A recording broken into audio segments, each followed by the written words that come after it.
Hey, hello friends, welcome back to the channel. This is Ahili Bhattacharya, your stats buddy, and today I'm going to cover a very small and easy topic which is box plot and intra-class correlation.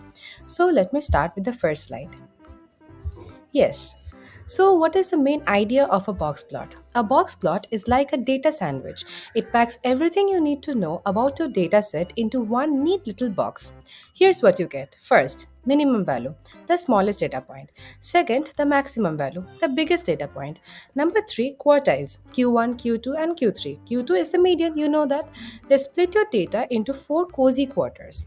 See, Q1, what is Q1? It is where the bottom 25% of your data lives.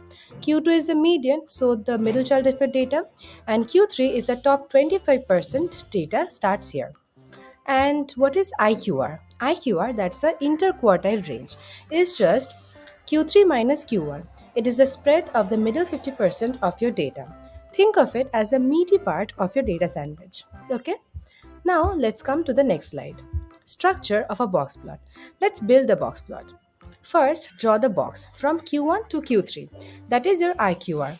Now draw a line inside, so that is the median, which is the Q2. And then add the whiskers. These stretch from the box to the smallest and the largest values that are in the weirdos, okay? These are the weirdos. These are not the outliers. These are just the whiskers, which is the minimum and the maximum value. If you can see the diagram here, see, first you need to draw the box from Q1 to Q3 and then draw a line here which is the Q2, the median, and these are the whiskers. These are the whiskers, the minimum value and the maximum value, okay? And then what you need to do is you need to set the bound. What is bound? The lower bound is, see here, here, the bounds. Lower bound is Q1 minus 1.5 into IQR, which is the interquartile range, and upper bound is Q3 plus 1.5 into IQR. Anything outside, that's an outlier. The weird cousin at the family reunion, you can think like that. Okay? Now coming to the uses. See here, uses of box plot. Now, why should you care? Because box plots show you the 5 point summary at a glance. As you can see here, the minimum value Q1, Q2, Q3, and the maximum value, so 5 points. Now, next one is lets you compare multiple data sets like pizza prices in different cities. Number 3 is that it reveals the skewness and variability. Is your data balanced or lopsided? Okay. Number 4 is makes outliers obvious. So weird points are very much can be seen, detecting outliers very easily. Now coming to our next topic, which is intra-class correlation. So this is the plot twist.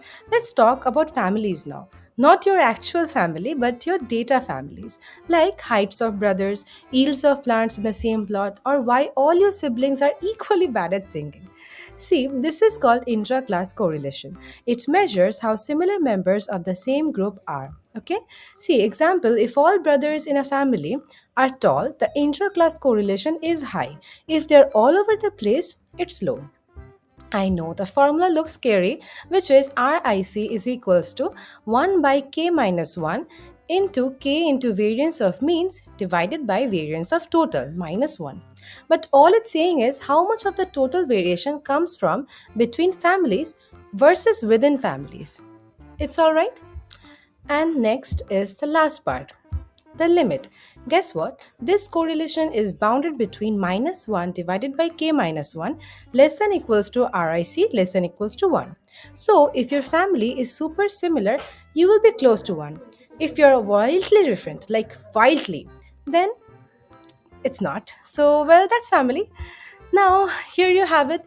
The box plot helps you see the data's personality, and the intra-class correlation tells you how alike your data family really is.